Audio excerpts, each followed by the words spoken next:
అభివృద్ధి విషయంలో తనకు అసంతృప్తి ఉందని తెలంగాణ మున్సిపల్ శాఖ మంత్రి కె తారక రామారావు వ్యాఖ్యానించారు. అభివృద్ధి పనుల విషయంలో మరింత స్పీడ్ పెంచాల్సిన అవసరం ఉందని స్పష్టం చేశారు. కార్పొరేటర్ల అవినీతిని ఉపేక్షించబోమని అన్నారు. మియాపూర్ భూ కుంభకోణం విషయంలో విపక్షాలు చేస్తున్న ఆరోపణల్లో వాస్తవం లేదని కేటీఆర్ ప్రకటించారు. అమిత్ షా, రాహుల్ గాంధీ ఎన్నిసార్లు రాష్ట్రానికి వచ్చినా వచ్చే ఎన్నికల్లో టీఆర్ఎస్ విజయయాత్రను ఆపలేరని అన్నారు. అధికారం చేపట్టి 3 ఏళ్లు అవుతున్న వేళ ఆయన సాక్షి టీవీతో ప్రత్యేకంగా మాట్లాడారు.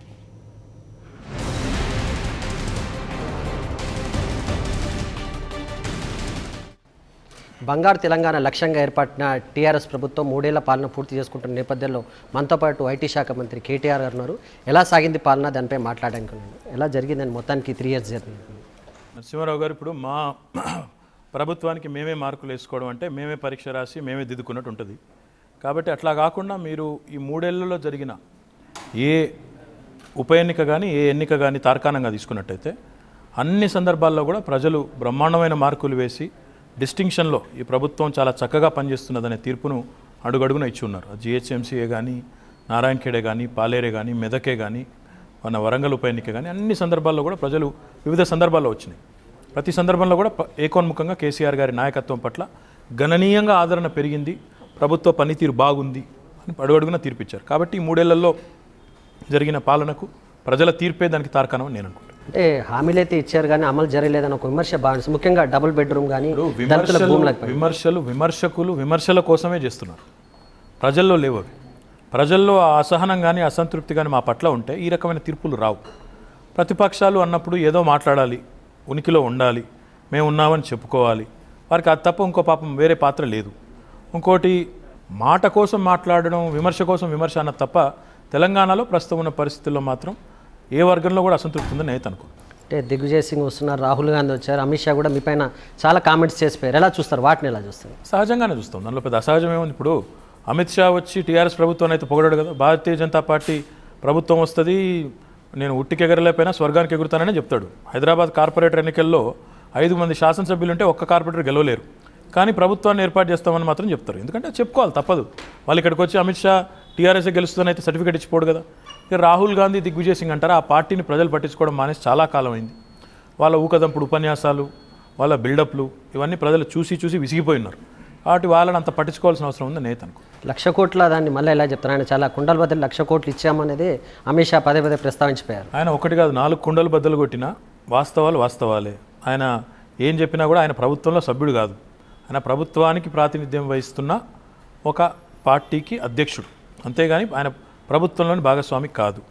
రెండవది, నరేంద్ర మోడీ గారు ఇక్కడికి వచ్చేమో ప్రభుత్వం చాలా బాగా పనిచేస్తుందని చెప్తారు, ఈయనేమో వచ్చి లేదంటాడు. కాబట్టి వాళ్ళు తెలుసుకోవాలి అసలు ఈ ప్రభుత్వం, తెలంగాణ ప్రభుత్వం బాగా పనిచేస్తుందా లేదా అనేది మోడీ గారు, అమిత్ షా గారు కూర్చుని మాట్లాడుకుంటే మంచిది. ఎందుకంటే అదే మోడీ గారు ఇక్కడికి వచ్చి ఈ ప్రభుత్వం ఏ ఆలోచనలతోనైతే తెలంగాణను సాధించుకున్నదో ఆ ఆలోచనలు నెరవేరే దిశగా, కార్యరూపం దాల్చే దిశగా సమర్థవంతంగా ముందుకు పోతుందని ఆయన చెప్పినారు. అదే అంటే అమిత్ షాను ఏమో తిడుతున్నారు, మోడీని ఏమో మెచ్చుకుంటున్నారు కేసీఆర్ అంటున్నారు. మోడీ మమ్మల్ని పొగుడుతున్నారు, అమిత్ షా తిడుతున్నారు. వాళ్ళని అడగాలి మీరు, మమ్మల్ని అడిగితే కుదరదు. అది వాళ్ళు మాట్లాడుకోవాలి తప్ప మేము చెప్పాల్సింది. ముఖ్యంగా అవినీతి లేదని మీరు పదే ప్రస్తావిస్తున్నారు. కానీ ముఖ్యంగా జిహెచ్ఎంసీ విషయానికి వస్తే మీరు కూడా జిహెచ్ఎంసీని మొత్తం చూశారు కనుక కొత్త కార్పొరేటర్లపైన అవినీతి ఆరోపణలు వస్తున్నాయి. వాళ్ళు దీన్ని ఎట్లా చూస్తారు? నరసింహారావు గారు, ఇప్పుడు జిహెచ్ఎంసీలో మన నాలాల పూడికతీత విషయంలో అవినీతి జరిగిందని మీరు చెప్పలేదు, మీడియా చెప్పలేదు, ప్రతిపక్షం రోజు గొంతు చించుకునే ప్రతిపక్షం చెప్పలేదు.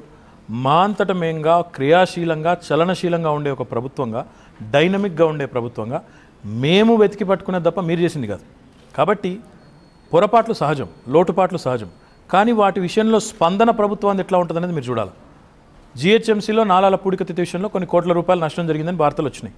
వెంటనే విచారించి 13 మంది ఇంజనీర్లను అరెస్ట్ చేసి వారిని జైల్లో పెట్టి, చరిత్రలో ఏనాడు జిహెచ్ఎంసీలో ఎలాంటి జరగలేదు, వాళ్ళని పెట్టినాం. నిన్న మియాపూర్లో అది మళ్ళీ మీ మీడియాకో ఇంకొకరికో మేము అవకాశం వేయలేదు ప్రతిపక్షాలకు. లోటుపాట్లు ఏమైనా ఉంటే ప్రభుత్వమే చాలా డైనమిక్గా మూవ్ అయ్యి అవి ఎక్కడ ఉన్నాయని వెతికి పట్టి బయటికి తీసి ఎవరైతే జవాబుదారియో, ఎవరైతే ఎంత పెద్ద స్థాయిలో ఉన్న జవాబుదారీ అయితే వారి మీద యాక్షన్ తీసుకున్నాం.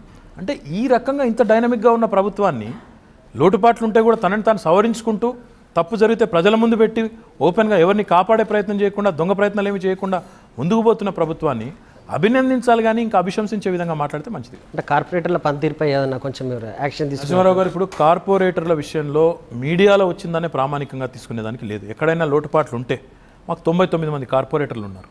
ఒక కార్పొరేటర్ తప్పు చేస్తే కార్పొరేటర్లు అందరూ తప్పు చేసినట్టే అని మీరు భూతద్దంలో పెట్టి చూపెడితే అది కరెక్ట్ కాదు. ఇప్పుడు ఒక మీడియా సంస్థ నిన్న తప్పుడు వార్త ఏదో ప్రసారం చేసింది, అన్ని మీడియా సంస్థలు తప్పుడు వార్తలే ప్రచారం చేస్తున్నాయని నేనంటే మీరు ఊరుకుంటారా? కాబట్టి దయచేసి సంయమనం, సెల్ఫ్ రిస్ట్రెయింట్, స్వీయ సంయమనం అవసరం. అది మీడియాకైనా ఇటు మాకైనా. ఆ కార్పొరేటర్ గారు ఎవరైతే అవినీతికి పాల్పడ్డారని వార్తలు వచ్చినాయో అందులో నిజం ఉంటే విచారించిన తర్వాత నిజమని తేలితే తప్పకుండా వారి మీద పార్టీ పరంగా క్రమశిక్షణ చర్యలు తీసుకునే బాధ్యత మాది. మున్సిపల్ శాఖ మంత్రి గారికి ముఖ్యంగా హైదరాబాద్ డెవలప్మెంట్ పైన కొంత అసంతృప్తి ఉందా? కొంచెం ఆశించిన స్థాయిలో స్పీడ్గా పోవట్లేదు, ఆశించినంత స్పీడ్గా ఫలితాలు లేవు అనే అసంతృప్తి నాకు ఉంది. కానీ ఈ 2 సంవత్సరాల్లో మార్పు చూపెడతామనే విశ్వాసం కూడా నాకు ఉంది. అంటే ఎక్కడ లోపం ఎక్కడుందంటే, అంటే జిహెచ్ఎంసీకి సంబంధించి కేటీఆర్ స్పీడ్గా ఉంది కానీ మిగతా వాళ్ళు స్పీడ్గా లేరంటున్నారు. లోపం అని కాదు, డెఫినెట్గా కొన్ని కార్యక్రమాలు జరుగుతున్న క్రమంలో మనం ఆశించినంత వేగంగా ప్రభుత్వాల్లో అప్పుడప్పుడు మార్పులు కనబడవు. కాబట్టి ఇబ్బంది తప్ప వేరే. ముఖ్యంగా మరొక ప్రధానంగా ఇప్పుడు ఈ మియాపూర్ అంశాన్ని ప్రస్తావించారు. రాజకీయ విమర్శలు వస్తున్నాయి, ప్రభుత్వం చాలా సైలెంట్గా దీనిపైన సంబంధించి చర్యలు తీసుకోలేదు, లేకపోతే దీంట్లో చాలా పెద్ద పెద్ద నరసింహారావు గారు, ఇది బయటికి తీసుకొచ్చింది ఎవరు? ప్రతిపక్షాల, మీడియానా? ప్రభుత్వమే కదా. మరి ప్రభుత్వమే బయటికి తీసుకొచ్చి ప్రభుత్వమే ఎవరినో కాపాడుతుంది అనుకునే పనికిమాలిన అనుమానాలు ఎందుకు? రెండోది నేను అడుగుతా ఉన్నా, ఈరోజు కొంతమంది గొంతులు చించుకుంటున్నారు, వీళ్ళొకరు మాట్లాడుతున్నారు, మేము కూడా ఉన్నాం ఇందులో, మేమేదో చేస్తాం అని చెప్పుకోవడానికి. వారి దగ్గర ఏమైనా ఆధారాలు ఉంటే ఇవ్వనండి. ఊరికే నోరు ఉంది కదా మాట్లాడతాం, మేము మాట్లాడితే చూపెట్టే మీడియా ఉంది కదా మాట్లాడతాం అని అనుకుంటే కుదరదు. ఆధారాలు ఉంటే ఆధార సహితంగా ప్రభుత్వానికి సమర్పించండి, చర్యలు తీసుకునే బాధ్యత మాది. ఎవరిని కూడా ఇందులో దోషులను తేలితే ఉపేక్షించమని చెబుతున్నాము. అంత చెప్పిన తర్వాత అవిశ్వాసం ఎందుకు? కోదండరాం నాడు కేసీఆర్తో పనిచేసిన కోదండరాం ప్రభుత్వంపై యుద్ధం చేస్తాము, ప్రభుత్వం ప్రజలకు ఇచ్చిన హామీ నిలబెట్టుకోవట్లేదు. యుద్ధాలు, పోరాటాలు ప్రజలకు సంబంధించిన అంశాల మీద జరిగితే ప్రజలు హర్షిస్తారు, స్వాగతిస్తారు. అంతేగాని యుద్ధాల కోసమే యుద్ధాలు, మేము ఉన్నామని ఉనికిని చాటుకోవడానికి యుద్ధాలు అంటే ప్రజలు హర్షించరు. ఈరోజు తెలంగాణలోని ఒకవేళ అన్ని వర్గాలు సంతృప్తిగా లేకపోతే ఎందుకు టీఆర్ఎస్ ప్రభుత్వానికి ఇన్ని సందర్భాల్లో ఇన్ని వివిధ పరీక్షలు వచ్చినప్పుడు ఎందుకు ఇంతమంది ఏకోన్ముఖంగా మద్దతు ఇస్తున్నారు? ఈరోజు కోదండరాం గారు కానీ ఇంకోరు కానీ ఆలోచించుకోవాలి. ఎందుకు తెలంగాణ ప్రభుత్వం మీద యుద్ధం ప్రకటిస్తామని పెద్ద పెద్ద భీషణమైన ప్రతిజ్ఞలు చేయాల్సిన అవసరం ఏమొచ్చింది? ఎక్కడ టెంట్లు వేస్తే అక్కడికి ఎందుకు వెళ్ళిపోయి ఆయన వాలిపోతున్నారు? అంటే ఈ రకంగా తమలో ఉన్న అసంతృప్తిని, తమకున్న ఇబ్బందుల్ని, తమకు వ్యక్తిగతంగా ఏదో జరగలేదనే దుగ్ధను ప్రజల ఆందోళనగా చూపెట్టి వారు భ్రమపడితే పడవచ్చు కాక కానీ ప్రజలు ఆ భ్రమల్లో లేరు. కాబట్టి కోదండరాం గారు కానీ ఇంకెవరైనా కానీ ఆ రకమైన ఆలోచనలు వారికి ఉంటే ఇంకనైనా మానుకొని ప్రజల సంక్షేమానికి పాటుపడుతున్న ప్రభుత్వానికి అండగా నిలబడితే మంచిది. తెలంగాణలో ఏమైనా పొలిటికల్ హీట్ పెరిగిందంటారా ముందస్తనే, లేకపోతే అందరు జాతీయ నాయకులు ఇక్కడ రావడం, కొంచెం టీఆర్ఎస్ కూడా వాళ్ళపైన విమర్శలు చేయడం, ఎట్లా చూస్తారు దీన్ని? ఎట్లా చూస్తారు? నేను మాత్రం ఒకటి మీకు చాలా స్పష్టంగా చెప్తున్నాను. మీరు జాతీయ నాయకులు, జాతీయ పార్టీలు అంటున్నారు. ఈ దేశంలో జాతీయ పార్టీలు లేవు. ఈ దేశంలో ఉన్నాయన్నీ పెద్ద సైజు ప్రాంతీయ పార్టీలు లేదా ప్రాంతీయ పార్టీలు. కాంగ్రెస్ కూడా పెద్ద సైజు ప్రాంతీయ పార్టీనే, బీజేపీ కూడా పెద్ద సైజు ప్రాంతీయ పార్టీని. వారికి పేరుకు సాంకేతికంగా కమ్యూనిస్టులు కూడా జాతీయ పార్టీలే. అట్లా అనుకుంటే చాలా జాతీయ పార్టీలు ఉన్నాయి. ఇప్పుడు జాతీయ నాయకులు, జాతి మొత్తాన్ని ఆకర్షించే నాయకులు, జాతి మొత్తాన్ని మ్యాజిక్ చేయగలిగిన నాయకులు ఈ దేశంలో ఎవరు లేరు. కాబట్టి ఆ భ్రమలు విడనాడి తెలంగాణలో కానీ ఇంకో క్షేత్రంలో కానీ ప్రజలకు అతి సన్నిహితంగా మెలిగే పార్టీలు, ప్రభుత్వాలకు ఎప్పటికైనా ప్రజల ఆదరణ ఉంటుంది. అంతేగాని ఊహాలోకంలో వ్యవహరిస్తూ ఎక్కడో ఉత్తరప్రదేశ్లో మేము గెలిచాం కాబట్టి తెలంగాణలో కూడా గెలుస్తాము అని ఎవరైనా భ్రమపడితే అది వారి భ్రమ, అది వారి ఊహ అవుతుంది తప్ప ఇంకోటి. చివరిగా ఇంకా 2 సంవత్సరాలు మీకు మిగిలి ఉంది.